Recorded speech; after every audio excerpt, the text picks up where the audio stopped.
Jérémie chapitre 1er, le verset 5e.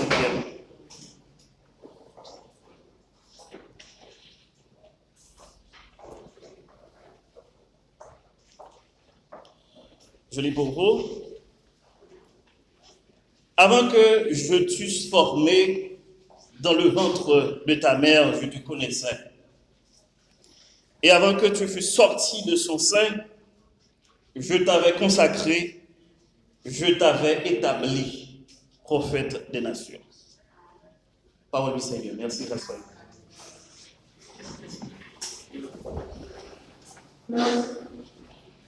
Le caractère souverain de l'appel de Dieu. C'est autour de ce sujet que je voudrais cet après-midi articuler mes propos. Chers frères et sœurs dans le Seigneur, chers amis, chers étudiants appelés au ministère, point besoin de chercher midi après 14 heures pour comprendre la problématique, la complexification de cette mouvance ministérielle ou pastorale dont nous sommes tous témoins dans le secteur évangélique haïtien. Vous pouvez le constater aujourd'hui, des nouvelles formes de ministères émergent et de nouvelles conceptions de la vocation ministérielle sont affectées par de nombreuses distorsions des Saintes Écritures. Il y a la quête de la prospérité, avec le fameux évangile de prospérité, que je dénomme évangile de cupidité. C'est mon appellation. Il y a aussi cette lutte sans merci au titre, cette propension aux honneurs ecclésiastiques. Tout le monde veut être bishop. Il y a le déni de la formation théologique. Et qui pisait, il y a l'interprétation biaisée des Saintes Écritures. Donc, il me semble qu'aujourd'hui, il n'y a jamais eu tant de confusion autour du statut, de la vocation, de la vision même du ministère. Vous pouvez le constater, le sacerdoce est vilipendé et le pastorat tend à se désacraliser sous le coup du mercenarisme et de l'amateurisme. C'est un sombre tableau du secteur évangélique haïtien. Face à cette fresque odieuse, en vue du développement de nouveaux paradigmes ministériels, je voudrais vous rappeler, à cette assemblée d'étudiants qui, je présume, représente l'avenir de cette communauté évangélique, l'avenir de la mission et pourquoi pas l'avenir des églises locales. Je voudrais vous rappeler que Dieu reste souverain dans son appel. Et pour le faire, je voudrais partir de ce postulat fondamental qui va constituer le fil d'Ariane de mon intervention. Et quel est ce postulat? Écoutez, toute personne que Dieu appelle à son service, toute personne que Dieu appelle au ministère, était d'abord prédestinée à cela. Il n'y a pas à sortir de là. Dès le sein maternel, il était d'abord prédestiné à cela. Ce qui revient à dire que l'appel au ministère n'est pas un choix personnel, mais plutôt l'obéissance à un plan préétabli par le Dieu souverain.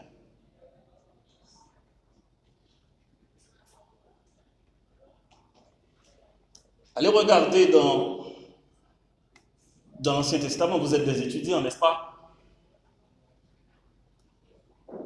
Tous les appelés qui se sont succédés dans l'Ancien Testament l'ont témoigné de manière péremptoire. En temps et hors de temps, l'appel de Dieu s'inscrit et s'inscrira toujours dans le cadre de la souveraineté de Dieu. Autrement dit, Dieu reste souverain dans son appel. Comment expliquer le caractère souverain de l'appel de Dieu?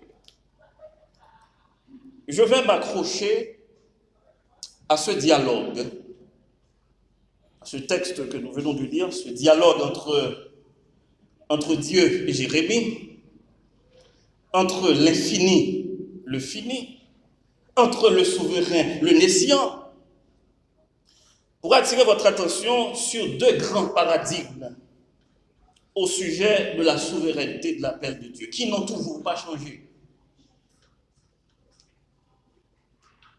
Les temps ont changé, les circonstances ont changé, des ministères se sont métamorphosés, des titres, des grades ministériels ont été inventés, mais ces deux paradigmes au chapitre de l'appel de Dieu n'ont toujours pas changé.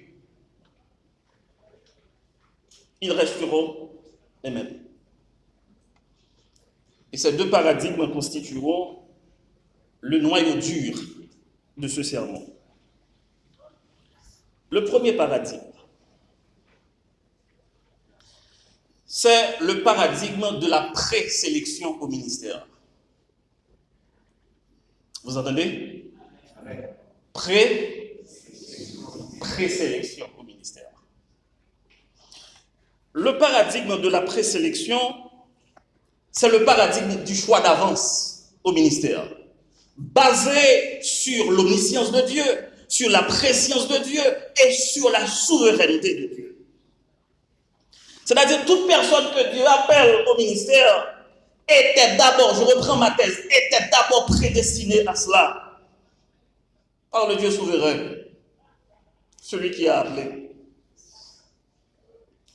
Mes chers amis, chers frères et sœurs dans le Seigneur, chers étudiants, la doctrine de la souveraineté de Dieu, c'est l'une des plus considérables, l'une des plus importantes doctrines des Saintes Écritures pour appréhender la question de l'appel au ministère, la question du choix d'avance, la présélection au ministère. La souveraineté de Dieu veut dire que Dieu a le droit absolu de diriger, de gouverner et de disposer de toutes ses créatures à l'heure dit, à l'heure voulue, et sans avoir à rendre compte à quiconque. Il est écrit en Daniel chapitre 4, verset 35, « Tous les habitants de la terre ne sont à ses yeux que néant. Il agit comme il lui plaît avec l'armée des cieux et avec les habitants de la terre. Il n'y a personne qui résiste à sa main et qui lui dise, « Que fais-tu » Personne. Donc Dieu peut agir, il peut faire tout ce qu'il veut sans avoir à rendre compte à quiconque, à personne. Il n'a pas besoin de conseils pour prendre des décisions sur votre vie. Il est écrit dans le psaume 115, verset 3, « Dieu est au ciel. Faites tout ce qu'il veut. » Ce qui veut dire, mes chers amis, le principe selon lequel Dieu est bon, Dieu agit en toute bonté, s'applique à ses actions souveraines. La bonté de Dieu, sa sollicitude, sa justice, sa grâce, ses attributs se conjuguent ensemble pour diriger ses actions souveraines. Autrement dit, ses attributs et ses buts ne peuvent pas être dissociés. Dieu n'agit pas contrairement à sa sainte nature.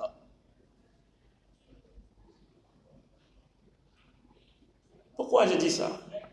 C'est pour vous aider à comprendre que votre appel au ministère, c'est d'abord pour la gloire de Dieu. Vous n'avez pas entendu.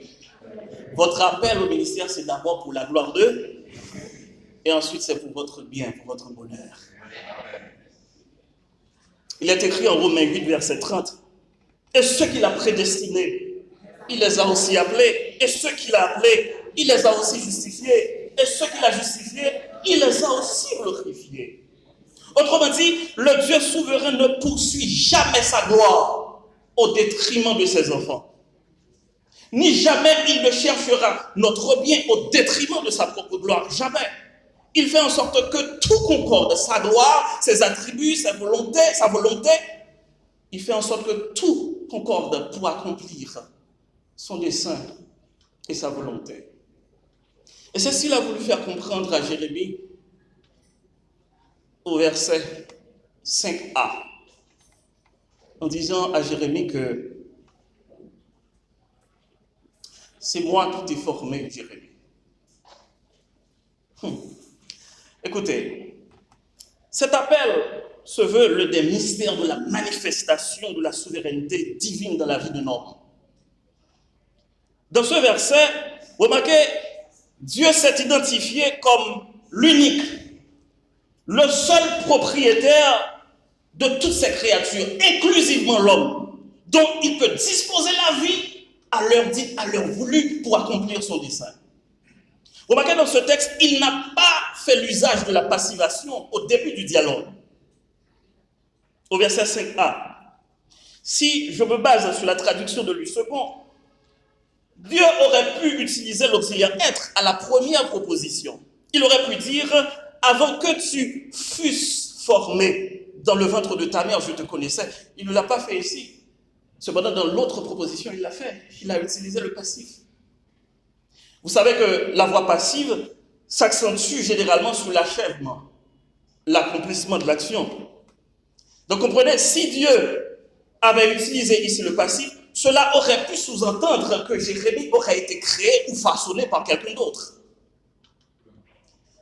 Ce qui pourrait ravir à Dieu, je dirais, le titre de propriétaire, le titre de manager de la vie de l'homme. Cela aurait pu même vilipender son azéité et sa réputation souveraine. Par ailleurs, Dieu ne l'a pas fait ainsi. Il a dit « avant que je ». Il a fait exprès d'utiliser le pronom « je ». Vous savez pourquoi? C'est pour qu'il n'y ait aucun doute sur l'appel. Aucune ombre, aucune équivocité sur le choix de Jérémie. Et pour que Jérémie le sache une fois pour toutes, cet appel qui lui est adressé, c'est un appel authentique, vrai et certain.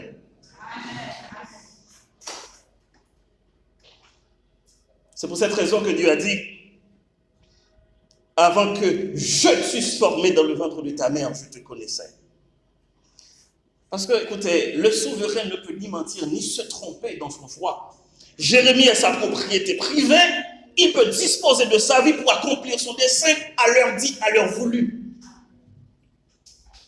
D'ailleurs, regardez le connecteur logique qu'il a utilisé aussi, avant que, si vous me permettez de faire ce pléonasme ou cette tautologie, avant que traduit exprime un passé lointain, une antériorité lointaine, par rapport à ce subjonctif plus que parfait, que je t'eusse formé. Et regardez, vous qui connaissez la grammaire, on a utilisé l'imparfait à la proposition subordonnée. C'est comme si Dieu disait à Jérémie, si vous me permettez de paraphraser, Jérémie, je te connaissais il y a très longtemps de cela. Je t'avais vu en train d'exercer ce ministère. Des milliers d'années ont passé, Jérémie. Depuis que je te voyais en train d'exercer ce ministère, Jérémie, tu ne peux pas t'enfuir. Parce que c'est décrété, c'est scellé, Jérémie. Tu ne peux pas t'enfuir. Avant ta conception, avant même de prendre, là je vous parle, de prendre la direction du stade, avant même que vous soyez conscient de l'appel, vous étiez dans les bases de données de Dieu et vous avez vu. C'est ce que Dieu disait à Jérémie ici. Avant même que le spermatozoïde de ton père ait fusionné avec l'ovule de ta mère, Jérémie, je t'avais vu en train d'exercer ce ministère. Tu ne peux pas t'enfuir, Jérémie. Tu as été choisi d'avance, présélectionné.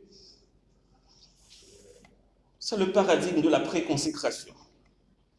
Chers amis, chers frères et sœurs dans le Seigneur, chers étudiants, c'est une vérité incontestable. L'appel de Dieu est souverain. Ou Dieu reste souverain dans son appel. Ce n'est pas un hasard d'être assis ici à cette heure-ci dans cette chapelle. Je disais ce matin aux autres étudiants, vous n'êtes pas ici par pile ou face. Vous n'êtes pas ici par tirage au sort.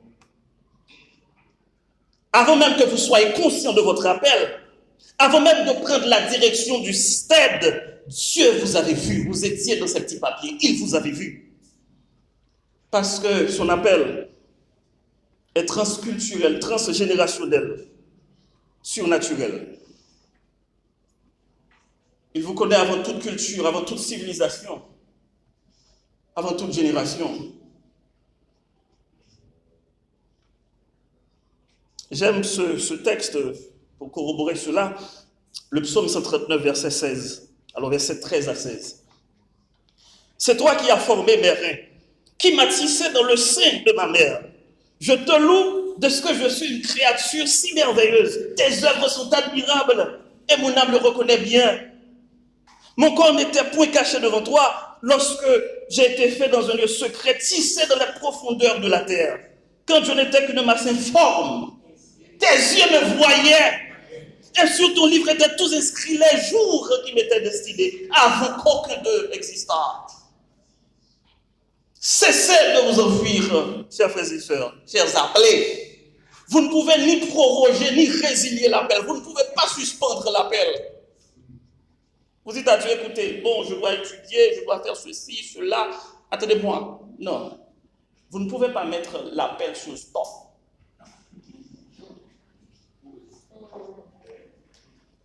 Vous savez pourquoi? C'est parce qu'il provient du souverain. Il est très puissant. Vous ne pouvez pas le faire. Comprenez, dans le paradigme de la présélection au ministère, Dieu appelle qui il veut, où il veut et quand il veut. Vous devez comprendre que toutes les actions souveraines de Dieu sont enracinées dans son infinie sagesse. La sagesse de Dieu, c'est ce qui lui permet de diriger toute action qui se produit dans l'arène mondiale. Pourquoi? C'est tout simplement pour accomplir sa volonté. Donc les épreuves de la vie, les circonstances, les problèmes que vous traversez ne peuvent pas éliminer l'appel de Dieu dans votre vie.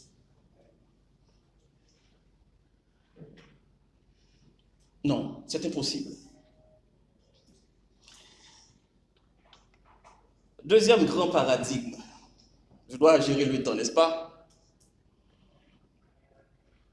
Le premier paradigme, c'est le paradigme de la présélection. Le deuxième, c'est le paradigme de la préconsécration. En Jérémie, chapitre 1er, verset 5b. Et avant que tu fusses sorti de son sein, je t'avais consacré, je t'avais établi prophète des nations. Écoutez, la préconsécration de Jérémie. Avant les premiers jours sur terre de Jérémie, il a été mis à part pour le ministère qui lui a été destiné. Ouais, je fais exprès d'utiliser le mot destiné. C'est-à-dire, dès le berceau, Dieu l'avait consacré pour le ministère auquel il lui avait appelé. Dès le berceau. Et si vous n'arrivez pas à comprendre cela, vous allez créer des problèmes, vous allez poser des problèmes, des conflits dans les églises. Et je comprends ces derniers jours pourquoi, comme le dit l'autre, les problèmes, les tempêtes sont plus ecclésiastiques que toute autre chose aujourd'hui. Il y a des gens qui se disent être pasteurs, qui se sont fait appeler pasteurs, qui travaillent dans la vigne du Seigneur sans appel, sans avoir reçu aucun appel, sans avoir été appelé par Dieu. C'est déplorable de le dire. C'est grave. Et qu'est-ce qu'ils font ces gens? À l'article de leur mort, question de sauvegarder l'héritage ecclésiastique, le patrimoine ecclésiastique, ils essaient d'étirer, de travailler leurs enfants comme une pâte à modeler. Ils ont stimulé leurs enfants à étudier la théologie. la théologie, histoire de sauvegarder le patrimoine ministériel. C'est comme si le ministère relèverait de l'hérédité. C'est comme si la nouvelle économie, le nouveau sacerdoce relèverait. C'est comme si cela se fait par transmission de caractère génétique. C'est comme si étudier la théologie fait de vous automatiquement un pasteur ou un berger. Quelle absurdité! Il faut comprendre aujourd'hui, mes chers amis, il n'est plus question de dynastie sacerdotale. Nous sommes dans une nouvelle économie, dans un nouveau sacerdoce. Christ a fait de nous aujourd'hui un royaume et des sacrificateurs pour Dieu, pour notre Dieu. Autrement dit, c'est lui qui appelle au ministère, c'est lui qui présélectionne, c'est lui qui consacre au ministère. Il faut éviter ce piège. Parce que l'homme ne donne pas le ministère. Vous voulez dire ça à votre voisin? L'homme ne donne pas le ministère.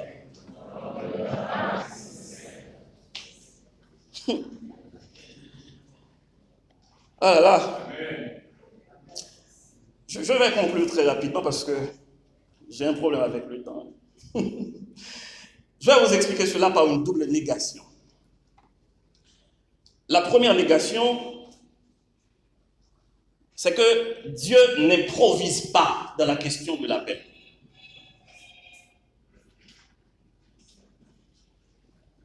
Ça veut dire, c'est pas pantin, mon Dieu, pantin sous. Dans le contexte de Jérémie, il faut comprendre que son appel n'a pas été une improvisation divine. Jérémie était choisi d'avance et consacré avant qu'il ne fût sorti du sein de sa mère. Et c'est ça le paradigme de la préconsécration. C'est Dieu qui prend d'abord l'initiative. Et je vais dire quelque chose de très important. Même le choix des 12, inclusivement Judas, n'a pas été une improvisation.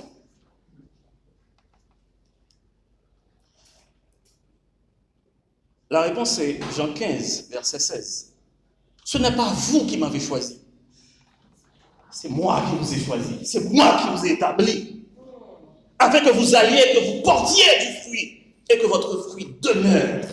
Afin que ce que vous demanderez au Père en mon nom, il vous le donne. C'est une question d'appel. Sinon, vous allez passer 4 ans ici, 3 ans ici, sans rien comprendre. Vous êtes là et puis vous allez reproduire les mêmes mistakes, les mêmes erreurs que vos prédécesseurs.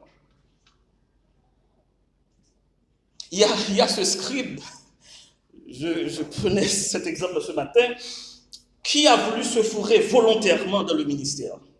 En Matthieu chapitre 8, verset 19. Il a dit à Jésus, je veux te suivre partout où tu vas, je suis là, je vais être avec toi. Il a voulu mettre le grappin sur le disciple-là. Et à Jésus, de manière métaphorique, de dire à ce monsieur, écoutez, on n'accapare pas le ministère, mon frère. Si vous permettez, on n'appille pas le ministère. On va faire d'appuyer ce disciple-là, mon frère. La deuxième négation, je termine dans 2 minutes. Les appelés authentiques ne sont pas des parachutés ministériels. C'est tellement vrai, regardez.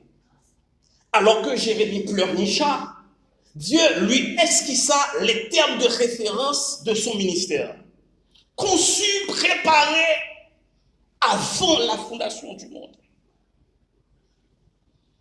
Cela veut dire que le choix de Jérémie en vue du ministère prophétique était antérieur à la réponse de Jérémie, antérieur à la naissance de Jérémie. Mais Jérémie ne pouvait pas comprendre cela. Il faisait référence à son jeune âge. Oh, je suis jeune, je suis un enfant, je ne sais pas parler. Écoutez, ce n'est pas une question d'âge, s'il vous plaît. Et ce n'est non plus une question de maîtrise des principes de l'art oratoire. Ce n'est pas une question de maîtrise des procédés de la rhétorique. Allez demander à Moïse, comme il a fait. c'est une question de grâce et d'appel. Le Dieu qui vous appelle, il vous donnera de la grâce nécessaire pour accomplir sa volonté. Et c'est ce qu'il a fait pour Jérémie. En guise de conclusion, il a fait référence à deux figures métaphoriques pour rassurer Jérémie, au verset 10e. D'abord, celle d'un champ dans lequel on arrache pour planter, et celle de bâtiment que l'on démolit pour reconstruire. Et si vous avez l'habitude de lire la prophétie de Jérémie, vous verrez qu'il y a une répétition de ces figures dans ses écrits. Ce n'est pas une question de la situation est difficile, le stade, le pays, etc. Vous êtes des appelés. Jérémie était appelé comme vous lors d'un véritable marasme sociopolitique religieux, terrible, difficile.